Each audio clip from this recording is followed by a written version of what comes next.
வணக்கம். நாளேடுகளில் இன்று நிகழ்ச்சியோடு இணைந்திருக்கின்றோம். இன்றும் நாளேடுகளில் பல செய்திகள் வெளியாகி இருக்கின்றன. அவை குறித்து விரிவாக கவனம் செலுத்தப் போகின்றோம். இன்று ஆகஸ்ட் மாதம் 21ஆம் தேதி வெள்ளிக்கிழமை.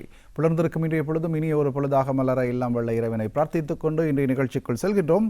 இன்றைய பத்திரிகைகளில் குறிப்பாக 22வது அரசியலமைப்பு சீர்திருத்தம் தொடர்பில் இன்றைய பத்திரிகைகளிலும் பல்வேறு செய்திகள் வெளியாகி இருக்கின்றன. பாராளுமன்றத்தில் அது சமர்ப்பிக்கப்பட்ட நிலையில் நேற்று நாடாளுமன்ற அமர்வு இடம்பெற்றது. அதன் போதும் பல்வேறு வாத பிரதிவாதங்கள் இடம்பெற்றன. அது தொடர்பான முழுமையான செய்திகள் இன்றைய நாளேடுகளில் வெளியாகி இருக்கின்றன. கத்தோலிக்க ஆயர்களும் ஒரு கோரிக்கை இது தொடர்பிலான தமது கருத்தினை வெளியிட்டு இருக்கின்றார்கள். அது தொடர்பான செய்திகளும் நாளேடுகளில் வெளியாகி இருக்கின்றன. அவை குறித்தும் நாங்கள் விரிவாக கவனம் செலுத்தலாம். அதேபோல சிங்கள சினிமா துறையில் இலங்கையின் ஒரு அடையாளமாக திகழ்ந்த நந்தா மாலினி நேற்று உயிரிழந்திருக்கின்றார், காலமாக இருக்கின்றார். அது தொடர்பான செய்திகள் அநேகமாக இன்றைய சிங்கள பத்திரிகைகளில் வெளியாகி இருப்பதை அவதானிக்கக்கூடியதாக இருக்கின்றது. நீதிமன்றம் சார்ந்த விடயங்களும் இன்றைய நாளேடுகளிலும் வெளியாகி இருக்கின்றன. குறிப்பாக முன்னாள் ஜனாதிபதி மஹிந்த ராஜபக்சவின் மகனான யோசித்த ராஜபக்ச, அதேபோல முன்னாள் கடற்படை தளபதி வசந்த கரன்னாகுட ஆகியோருக்கு எதிராக நேற்றைய தினம் குற்றப்பத்திரிகை கையளிக்கப்பட்டிருக்கின்றது. அது தொடர்பிலான செய்திகள் வெளியாகி இருக்கின்றன. சர்வதேச செய்திகள் என்று எடுத்துக்கொண்டால் மத்திய ஆப்பிரிக்க நாடொன்றில் தங்க சுரங்கம் ஒன்று இடிந்து வீழ்ந்ததில் 107 பேர் உயிரிழந்திருக்கின்றார்கள். அது தொடர்பான சோகமான செய்திகளும் நாளேடுகளில் வெளியாகி இருக்கின்றன.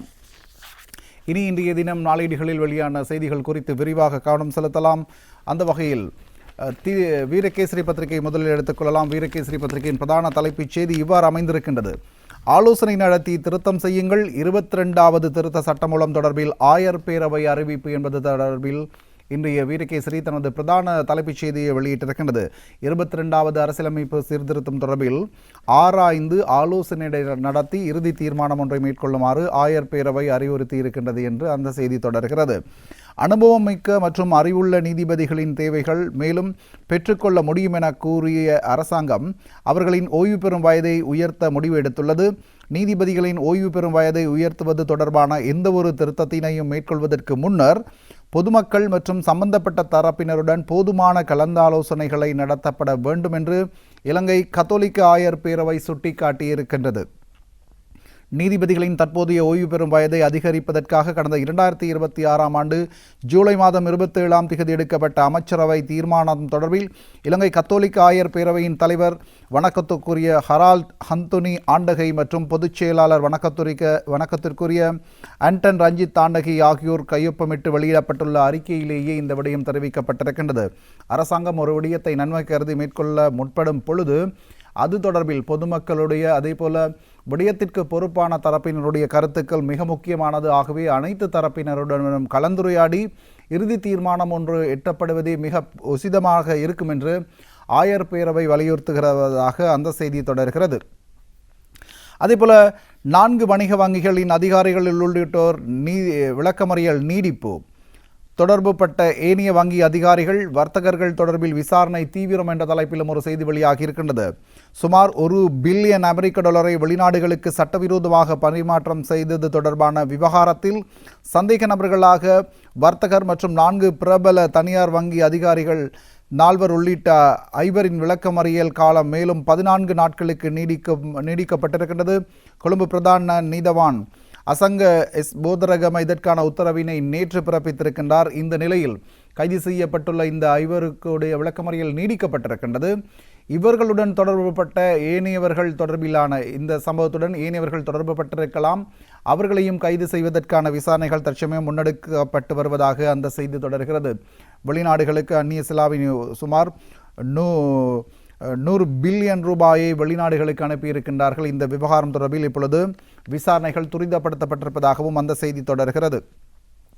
அதேபோல பிரதீப் அக்னிலிகுட விவகாரம் 4ஆம் சாட்சியாளரின் சாட்சியத்தை மீளப்பெறுவதை எதிர்த்து மேன்முறையீடு என்ற தலைப்பிலும் ஒரு செய்தி வெளியாகி இருக்கின்றது. இந்திய வீரகேசரி பத்திரிகையின் முதல் பக்கத்தில் ஊடகவியலாளர் பிரதீப் அக்னிலிகுடவை கடத்திச் சென்று காணாமலாக்கிய சம்பவம் தொடர்பிலான வழக்கில் 4வது சாட்சியாளரின் சாட்சியத்தை மீளவும் நெறிப்படுத்துவதற்கு நிரந்தர மூவரடங்கிய மேல் நீதிமன்றம் எடுத்த தீர்மானத்திற்கு எதிராக உயர்நீதிமன்றத்தில் மேன்முறையீடு செய்யப்பட்டிருக்கின்றது. நேற்று இந்த வழக்கானது விஜயராம வீதி இலக்கம் 7 முன்னாள் கெஹலியர் அம்புக்வெல பயன்படுத்திய இல்லம் ஸ்தாபிக்கப்பட்டுள்ள நிரந்தர மேல் நீதிமன்றத்தில் விசாரணைக்கு எடுத்துக்கொள்ளப்பட்டது. இதன்போது இந்த விடயம் தெரிவிக்கப்பட்டதாக அந்த செய்தி தொடர்ந்து செல்கிறது. வழக்கு விசாரணையுடன் தொடர்புபட்டதான அந்த செய்தி இன்றைய வீரகேசரி பத்திரிகையின் முதல் பக்கத்தில் வெளியாகி இருக்கின்றது. அதேபோல இன்றைய தமிழன் பத்திரிகை எடுத்துக்கொள்ளலாம். தமிழன் பத்திரிகையில் பல செய்திகள் வெளியாகி இருக்கின்றன. குறிப்பாக பிரதான தலைப்புச் செய்தி இவ்வாறு அமைகிறது. இஸ்லாமியர்களின் ஆடை பிரச்சனையை முன்வைத்து இனவாதத்தை தூண்ட முயற்சி.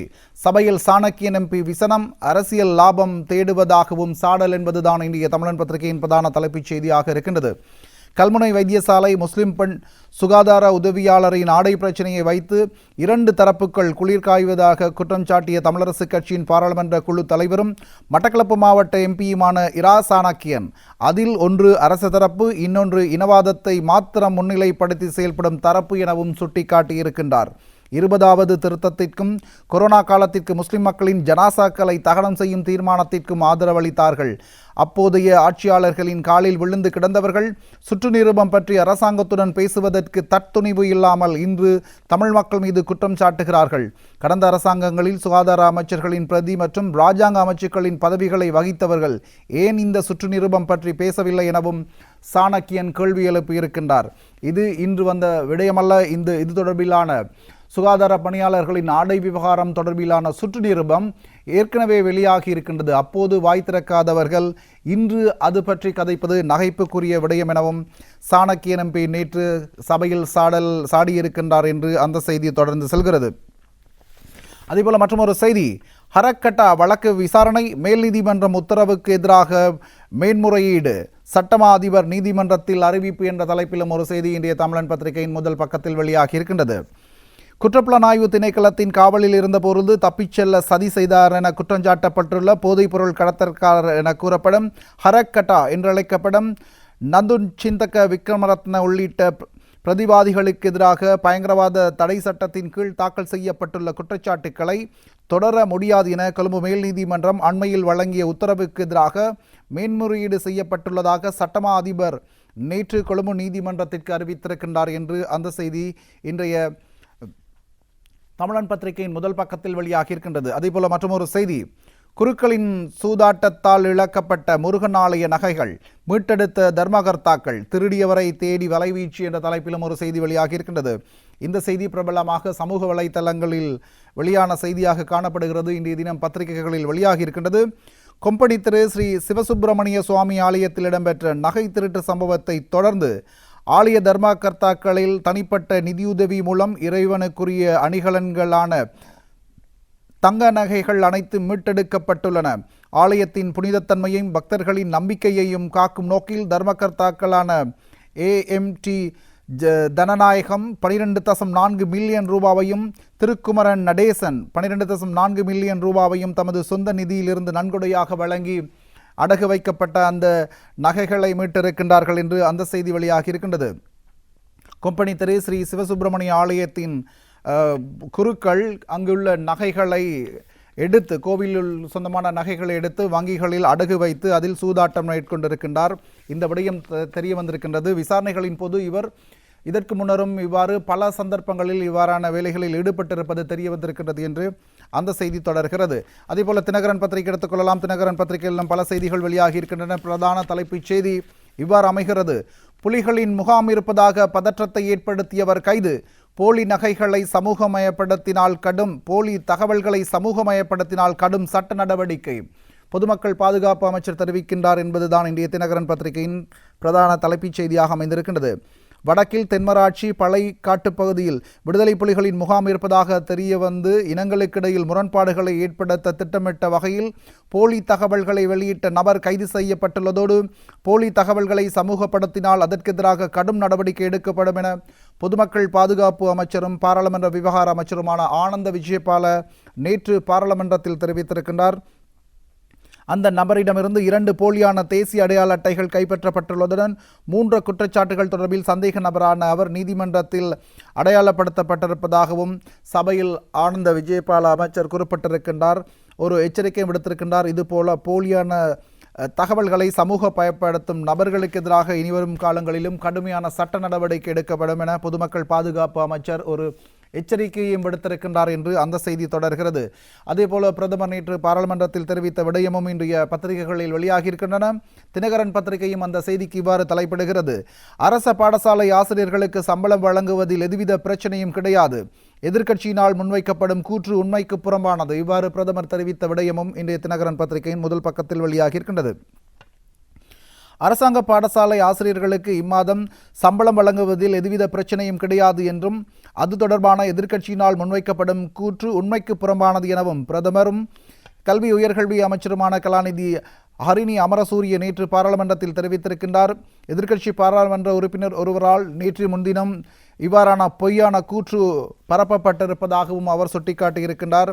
ஆகவே ஆசிரியர்களுக்கு ஆரம்ப பாடசாலை ஆசிரியர்களுக்கு சம்பளம் வழங்குவதில் எதுவிதமான தடங்களும் இல்லை எனவும் பிரதமர் சுட்டிக்காட்டியிருக்கின்றார் என்று அந்த செய்தி தொடர்ந்து செல்கிறது. அதேபோல தீவிரமடையும் எல்னினோ வறட்சி 7 மாவட்டங்களில் 81,000 பேர் பாதிப்பு, குடிநீர் விநியோகம் அதிகரிப்பு என்ற தலைப்பிலும் ஒரு செய்தி புகைப்படத்துடன் வெளியாகியிருக்கின்றது. இலங்கையில் நிலவும் எல்னினோ வானிலை தாக்கம் தொடர்பிலுடைய வறட்சியான காலநிலை காரணமாக 7 மாவட்டங்களைச் சேர்ந்த 25,563 குடும்பங்களைச் சேர்ந்த 81,603 பேர் பாதிக்கப்பட்டிருப்பதாக தேசிய அனர்த்த சேவைகள் நிலையம் தெரிவித்திருக்கின்றது. அம்பாறை, பொலனறுவை, மட்டக்களப்பு, பதுளை, மொனராகலை, ஹம்பாந்தோட்டை மற்றும் ரத்னபுரி ஆகிய மாவட்டங்களே பாதிக்கப்பட்டிருக்கின்றன. இந்த மாவட்டங்களில் உள்ள 22 பிரதேச செயலக பிரிவுகளில் உள்ள மக்கள் இவ்வாறு பாதிக்கப்பட்டிருக்கின்றார்கள். குடிநீர் தட்டுப்பாடு தீவிரமடைந்துள்ளது. ஒருவருக்கு நாளாந்தம் வழங்கப்படும் குடிநீர் மற்றும் சுகாதார தேவைக்கான நீரின் அளவு 6 லிட்டரில் இருந்து 15 லிட்டராக அதிகரிக்கப்பட்டிருப்பதாகவும் அந்த செய்தி தொடர்கிறது. இது ஒரு முக்கியமான செய்தி. நேற்றைய தினம் சுகாதார அமைச்சம் இது தொடர்பிலான விசேட ஊடகவியலாளர் சந்திப்பு ஒன்றை நடத்தியிருந்தது. இந்த கடுமையான வெப்ப காலநிலையில் எவ்வாறு செயற்பட வேண்டும், நீளமான உடைகளை அணிய வேண்டும், அதிகளவில் வெப்பத்தில் இருப்பது, வெயிலில் இருப்பது தவிர்த்து கொள்ளப்பட வேண்டும்.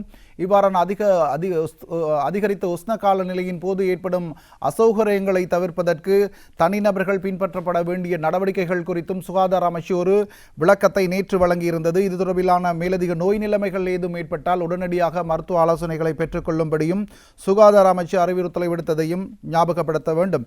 அதேபோல தினகரன் பத்திரிகையில் புகைப்படத்துடனான ஒரு செய்தி, ஹோர்முஸ் நெருக்கடியினால் இலங்கைக்கு கிடைத்த வாய்ப்பு என்ற தலைப்பிலும் ஒரு செய்தி புகைப்படத்துடன் வெளியாகி இருக்கிறது. இந்த செய்தி இன்றைய ஆங்கில பத்திரிகையில் வெளியாகி இருக்கின்றது. அது குறித்து நாங்கள் விரிவாக கவனம் செலுத்தலாம். அந்த வாய்ப்பு இலங்கைக்கு என்ன என்பது குறித்து டெய்லி மிரர் பத்திரிகையில் அந்த செய்திதான் பிரதான தலைப்புச் செய்தியாக வெளியாகி இருக்கின்றது. லம்போகினி கார்களுக்கான புதிய மறு ஏற்றுமதி மையமாக மாறுகிறது இலங்கை.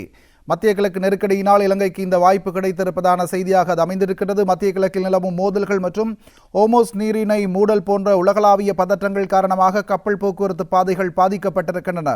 இதனால் ஜப்பான், தென்கொரியா மற்றும் இத்தாலி ஆகிய நாடுகளிலிருந்து மத்திய கிழக்கு நாடுகளுக்கு, அதாவது துபாய், கட்டார், சவுதி அரேபியாவுக்கு அனுப்பப்படும் லம்போகினி போன்ற ஆடம்பர வாகனங்கள் இலங்கை வழியாக திருப்பிவிடப்பட்டு வருகின்றன.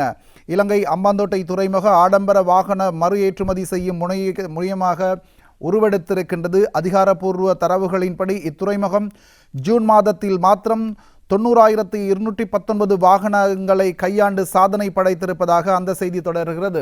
மத்திய கிழக்கு நெருக்கடியினால் பல்வேறு நாடுகள், பல்வேறு நபர்கள் பாதிக்கப்பட்டிருந்தாலும் இது இப்பொழுது இலங்கைக்கு சாதகமான ஒரு நிலைமையை ஏற்படுத்தி இருக்கின்றது என்று அந்த செய்தி டெய்லி மிரர் பத்திரிகையில் பிரதானமான செய்தியாக வெளியாகி இருக்கின்றது. அதேபோல ஒரு புகைப்படத்துடனான ஒரு செய்தி டெய்லி மிரர் பத்திரிகையில் வெளியாகி இருக்கின்றது. வாதுவையில் உள்ள சொகுசு ஹோட்டலின் அருகே 4 நாய்களுக்கு விஷம் வைக்கப்பட்டு மின்சாரம் பாய்ச்சி கொல்லப்பட்டதாக குற்றச்சாட்டு என்ற தலைப்பில் அந்த செய்தி வெளியாகி இருக்கின்றது. ஒரு ஹோட்டலுக்கு அருகில் இவ்வாறு 4 நாய்கள் உயிரிழந்திருக்கின்றன. அது தொடர்பில் விசாரணைகள் மேற்கொள்ளப்பட்டு வருகின்றன. இவ்வாறு இந்த நாய்களுக்கு விஷம் வைக்கு அதேபோல மின்சாரம் பாய்ச்சி கொல்லப்பட்டிருப்பதாக விலங்கு உரிமை அமைப்பு தெரிவிக்கின்றது. இது தொடர்பில் சட்ட நடவடிக்கை எடுப்பது தொடர்பில் மேலதிக விசாரணைகள் முன்னெடுக்கப்பட்டு வருவதாகவும் அந்த செய்தி தொடர்கிறது. அதேபோல மற்றொரு செய்தியும் வெளியாகி இருக்கின்றது. 16 வருடங்களுக்கு பிறகு அதிகளவிலான சிறுவர்கள் பாடசாலை விட்டு விலகுவதாகவும் செய்தி வெளியாகி இருக்கின்றது. அது தொடர்பிலான செய்தியும் வெளியாகி இருக்கின்றது. மற்றும் ஒரு நபர் கைது செய்யப்பட்டிருக்கின்றார். தாயையும் மகளையும் தாக்கிய ஒருவர் கைது செய்யப்பட்டிருக்கின்றார். அது தொடர்பிலான வீடியோ சமூக வலைத்தளங்களில் வெளியானதை அடுத்து குறித்த நபர் கைது செய்யப்பட்டிருக்கின்றார் என்றும் அந்த செய்தி தொடர்கிறது. இந்த வீடியோவை அடுத்து அது தொடர்பிலான விசாரணைகள் முன்னெடுக்கப்பட்டு வருவதாகவும் சம்பந்தப்பட்ட நபர்களை கைது செய்வதற்கு நடவடிக்கை முன்னெடுக்கப்பட்டு வருவதாகவும் அந்த செய்தி தொடர்கிறது.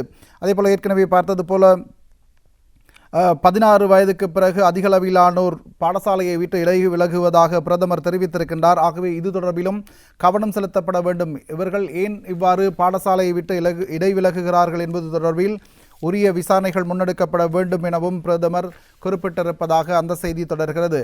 அதேபோல இன்றைய டெய்லி நியூஸ் பத்திரிகை எடுத்துக்கொள்ளலாம். டெய்லி நியூஸ் பத்திரிகையிலும் பல செய்திகள் வெளியாகியிருக்கின்றன. ஒரு செய்தி வெளியாகியிருக்கின்றது. சவால்களை கருத்தில் கொண்டுதான் 2026ஆம் ஆண்டு முதல் நடைமுறைப்படுத்தப்படும் கல்வி சீர்திருத்தத்திற்கு முக்கிய நோக்கம் வழங்கப்படுகிறது என்று பிமல் ரத்நாயக்க சபை முதல்வர் தெரிவித்திருக்கிறார். 22வது திருத்தம் தொடர்பில் எதிர்க்கட்சியினர் சட்டத்தரணிகளை அழைத்து வந்து பாராளுமன்ற உறுப்பினர்களுக்கு விளக்கம் கோருவதற்கு முற்பட்டது என்றாலும் கூட சபாநாயகரின் அனுமதியின்றி அவ்வாறு செய்ய முடியாது என பிமல் ரத்நாயக்க தெரிவித்திருக்கின்றார். எதிர்க்கட்சி நல்ல நோக்கத்திற்காக இவ்வாறு செய்தாலும் கூட முறையான வழிமுறைகளினூடாக அது பின்பற்றப்பட வேண்டும் எனவும் சபை முதல்வர் பிமல் ரத்நாயக்க தெரிவித்திருக்கின்றார் என்று அந்த செய்தி தொடர்கிறது. சட்டத்தரணிகளை கொண்டு பாராளுமன்ற உறுப்பினர்களுக்கு தெளிவுபடுத்துவது சிறப்பான ஒரு விடயமாக இருந்தாலும் கூட அது முறைப்படியாக நடந்திருக்க வேண்டும் எனவும் அவர் சுட்டிக்காட்டியிருக்கின்றார் என்று அந்த செய்தி தொடர்கிறது. அதேபோல எதிர்க்கட்சித் தலைவர் சஜித் பிரேமதாச தொடர்பிலான ஒரு செய்தியும் டெய்லி நியூஸ் பத்திரிகையில் வெளியாகியிருக்கிறது.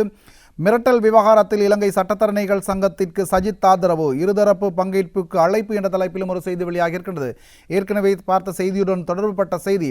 இவ்வாறு பாராளுமன்றத்திற்கு சட்டத்தரணிகளை அழைத்து பாராளுமன்ற உறுப்பினர்களுக்கு தெளிவுபடுத்துவதற்கு முயற்சிகள் மேற்கொள்ளப்பட்டிருந்தாலும் அரசாங்கத்திலிருந்து அதற்கு அழுத்தம் பிரயோகிக்கப்பட்டது அல்லது மிரட்டல் பிரயோகிக்கப்பட்டதான ஒரு சொல் நேற்றைய தினம் சமூக ஊடகங்கள் அதேபோல செய்தித்தளங்களில் பரவலான வெளியான ஒரு செய்தி.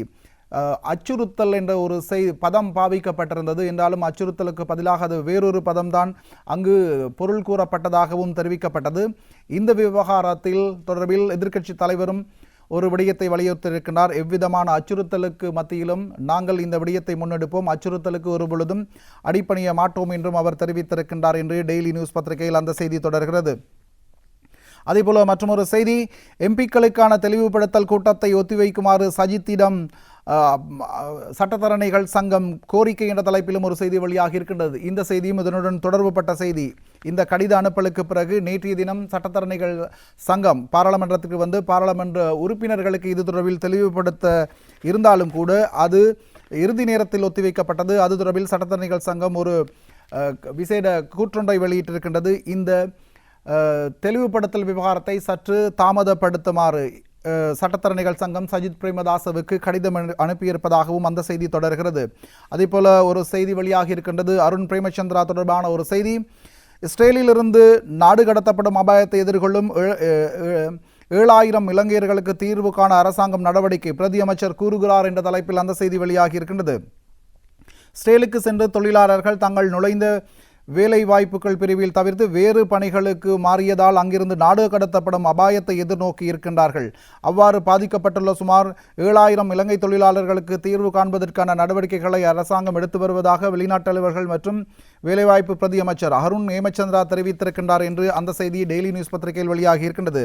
அதேபோல த ஐலண்ட் பத்திரிகை எடுத்துக்கொள்ளலாம். ஐலண்ட் பத்திரிகையிலும் பல செய்திகள் வெளியாகி இருக்கின்றன. பிரதானமான ஒரு செய்தி, முறைகேடுகளை வெளிப்படுத்திய அதிகாரிகள் இடமாற்றம், நாடு தழுவிய ரீதியில் சுகாதார பரிசோதகர்கள் போராட்டம் என்ற தலைப்பில் அந்த செய்தி த ஐலண்ட் பத்திரிகையில் வெளியாகி இருக்கின்றது. அது தொடர்பில் நாங்கள் விரிவாக கவனம் செலுத்தினால், பண்டார்நாயக்க சர்வதேச விமான நிலைய சுகாதார அலுவலகத்தின் சிரேஷ்ட பொது சுகாதார பரிசோதகர் இடமாற்றம் செய்யப்பட்டமைக்கும் அங்கு இடம்பெற்றதாக கூறப்படும் கடுமையான நிர்வாக முறைகேடுகளுக்கும் எதிர்ப்பு தெரிவித்து நாடு தழுவிய ரீதியில் டெங்கு பரிசோதனை உள்ளிட்ட விமான நிலைய தனிமைப்படுத்தல் தொடர்பிலான கடமைகளில் இலங்கை பொது சுகாதார பரிசோதகர் சங்கம் இடைநிறுத்தி இருக்கின்றது என்று அந்த செய்தி தொடர்கிறது.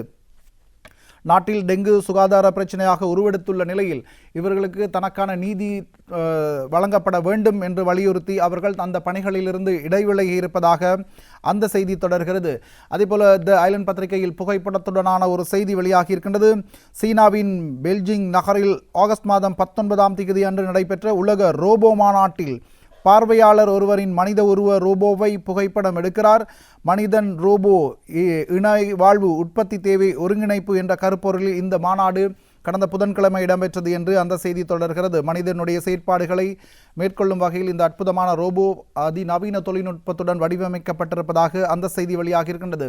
அதேபோல கட்டமிடப்பட்ட ஒரு செய்தி, வரி உயர்வினால் சிகரெட் உற்பத்தி 32% குறைவடைந்துள்ளது என்ற தலைப்பில் கட்டமிடப்பட்ட ஒரு செய்தி இன்றைய தி ஐலண்ட் பத்திரிகையில் வெளியாக இருக்கின்றது.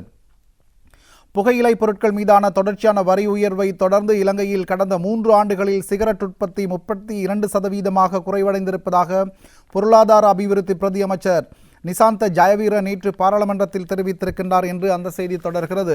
165 ரூபாவுக்கு விற்கப்படும் சிகரெட் ஒன்றிற்கு 109 ரூபாய் வரியறவிடப்படுவதாகவும் நேற்றைய தினம் பாராளுமன்றத்தில் தெரிவிக்கப்பட்ட விடயமும் இந்த பத்திரிகையில் வெளியாகி இருக்கின்றது. அதேபோல இன்றைய சிங்கள பத்திரிகை எடுத்துக்கொள்ளலாம். சிங்கள பத்திரிகையில் லங்காதீப பத்திரிகை எடுத்துக்கொள்ளலாம். லங்காதீப பத்திரிகையின் பிரதான தலைப்புச் செய்தி, தேசத்தின் பாடகி லதா மாலினி விடை பெற்றார். இன்று முதல் 3 நாட்கள் தேசிய துக்க தினம் என்பதுதான் இன்றைய லங்காதீப பத்திரிகையின் பிரதான தலைப்புச் செய்தியாக இருக்கின்றது. இந்த பத்திரிகை அநேகமாக சிங்கள பத்திரிகைகள் அனைத்தும் வெளியான ஒரு செய்தியாக காணப்படுகிறது. ஏறக்குறைய 7 தசாப்த காலமாக இலங்கையின் இசைத்துறைக்கு செம்மைப்படுத்தி தேசத்தின் பாடகி என்ற பட்டத்தை பெற்ற புகழ்பெற்ற கலாநிதி நந்தா மாலினி அவர்கள் தமது நேற்றைய தினம் காலமானார் என்று அந்த செய்தி தொடர்கிறது. இளமையில் வறுமையில் பாதிக்கப்பட்ட அவர் தமது குரலினால் பாடும் திறமையினால் பல்வேறுபட்ட காலகட்டங்களில் பல்வேறு நிலைகளில் வளர்ச்சியடைந்து பிரபல பாடகியாக இலங்கைக்கு ஒரு அடையாளத்தை பெற்றுக் கொடுத்தவர் என்றும் பல்வேறு விடயங்கள் அவர் குறித்து வெளியாகி இருக்கின்றது.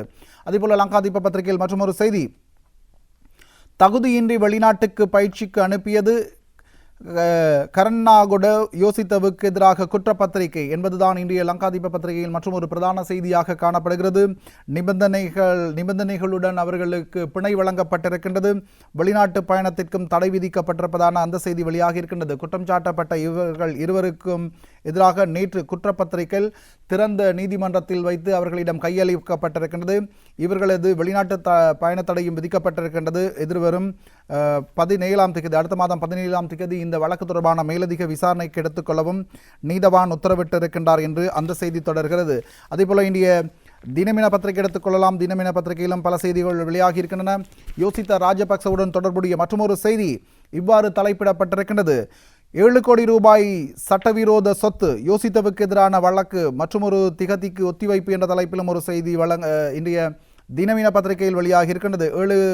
7 கோடி ரூபாய் 7.35 கோடி ரூபாய் வருமானம் ஈட்டிய வழியை வெளிப்படுத்திய தவறியமை தொடர்பில் பணச்செலவை தடுப்புச் சட்டத்தின் கீழ் முன்னாள் ஜனாதிபதி மஹிந்த ராஜபக்சவின் மகன் யோசித்த ராஜபக்சவுக்கு எதிராக தாக்கல் செய்யப்பட்டுள்ள வழக்கை எதிர்வரும் செப்டம்பர் மாதம் 10ஆம் தேதிக்கு ஒத்திவைக்குமாறு கொழும்பு மேல் நீதிமன்றம் உத்தரவிட்டிருக்கின்றது என்று அந்த செய்தி தொடர்ந்து செல்கிறது இன்றைய தினமின பத்திரிகையில். அதேபோல எல்னினோ காலநிலை தொடர்பிலான ஒரு செய்தி வெளியாகி இருக்கின்றது இன்றைய சிங்கள பத்திரிகைகளிலும். எல்னினோ காரணமாக 7 மாவட்டங்களைச் சேர்ந்த 25,000 குடும்பங்கள் பாதிப்பு, 324 தண்ணீர் பவுசர்கள் விநியோகம் என்ற தலைப்பிலும் அந்த செய்தி வெளியாகி இருக்கின்றது. எல்னினோ தாக்கம் தொடர்பில் ஏற்கனவே தமிழ் பத்திரிகைகளிலும் செய்தி வெளியாகி இருந்தது. இப்பொழுது அதிகளவிலான நீர் விநியோகம் மேற்கொள்ளப்படுவதாக இன்றைய தினமின பத்திரிகையில் அந்த செய்தி வெளியாகி இருக்கின்றது. எல்னினோ தொடர்பிலான மற்றொரு செய்தியும் இன்றைய தினமின பத்திரிகையில் வெளியாகி இருக்கின்றது. அதி தீவிர எல்னினோ உருவாவதற்கான சாத்தியக்கூறு 90% உயர்வு என்ற தலைப்பில் அந்த செய்தி வெளியாக இருக்கின்றது. இந்த எல்னினோ தொடர்பில் பேசப்படும் பொழுது ஆரம்பத்தில் 30% தாக்குவதற்கான வாய்ப்பு இருப்பதாக இலங்கையில் சொல்லப்பட்டது. இப்பொழுது அந்த இலங்கையை தாக்கும் அளவு 90% அதிகரித்திருப்பதாக அந்த செய்தி தொடர்கிறது. செப்டம்பர் மாதங்களில் இதன் தாக்கம் அதிகமாக இருக்கும் என்றும் சொல்லப்படுகிறது. ஆகவே இது குறித்து மேற்கொள்ளப்பட வேண்டிய அனைத்து நடவடிக்கைகளும் முன்கூட்டியே மேற்கொள்ளுமாறும் சுகாதாரத்துறை அறிவுறுத்தல் விடுத்திருக்கின்றார்கள். அதேபோல புகைப்படத்துடனான ஒரு செய்தி, மத்திய ஆபிரியக்க குடியரசில் தங்கச் சுரங்கம் சரிந்து வீழ்ந்ததில் 107 பேர் உயிரிழப்பு என்ற செய்தி புகைப்படத்துடன் வெளியாகி இருக்கின்றது. சட்டவிரோதமாக இந்த அகழ்வு பணிகள் இடம்பெற்று வருகின்றது. போதுமான பாதுகாப்பு வழிமுறைகள் இல்லாததால் இந்த விபத்து இடம்பெற்றிருக்கின்றது. இதனால் அங்கு இந்த மரணமும் அதிகரித்திருப்பதாக தெரிவிக்கப்படுகிறது. இந்த அனர்த்தத்துக்குள் மேலும் பலர் சிக்குண்டு இருக்கின்றார்கள். ஆகவே அவர்களை மீட்பதற்கான தொடர்ச்சியான நடவடிக்கைகள் முன்னெடுக்கப்பட்டு வருவதாகவும் தெரிவிக்கப்படுவதாக அந்த செய்தி தொடர்கிறது. அதேபோல இந்திய திவேன பத்திரிகை எடுத்துக்கொண்டாலும் லதா மங்கேஷ்கர் தொடர்பிலான செய்தி வெளியாகி இருக்கின்றது. அவர் உயிரிழந்திருக்கின்றார். அது தொடர்பிலான செய்தி, இறுதிக்கிருகைகள் தொடர்பிலான விடயங்களும் விரிவாக இன்றைய திவீன பத்திரிகையில் தரப்பட்டிருக்கின்றது. அது தொடர்பில் ஏனைய சிங்கள பத்திரிகைகளிலும் இது தொடர்பான செய்திகள் வெளியாகியிருந்தன. அதேபோல மற்றொரு செய்தி வெளியாகி இருக்கின்றது. வனயத்தே வத்து கஞ்சிப்பாணியின் குற்றப்பிரிவு தலைவன் துபாயில் கைது என்ற தலைப்பிலும் ஒரு செய்தி புகைப்படத்துடன் வெளியாகி இருக்கின்றது. வனாத்தே வத்து கஞ்சிப்பானையின் குற்றப்பிரிவின் தலைவராக இருந்திருக்கின்றார். இவர் துபாயில் கைது செய்யப்பட்டிருப்பதாக அறிவிக்கப்பட்டிருக்கின்றது. அது தொடர்பிலான புகைப்படமும் இன்றைய பத்திரிகைகளில் வெளியாகி இருப்பதை அவதானிக்கக்கூடியதாக இருக்கின்றது. இவைதான் இன்றைய தினம் நாளேடுகளில் வெளியான மிக முக்கியமான செய்திகளாக காணப்படுகின்றன. நாளேடுகளில் இன்று நிகழ்ச்சியில் மீண்டும் ஒரு முறை சந்திக்கலாம். நன்றி, வணக்கம்.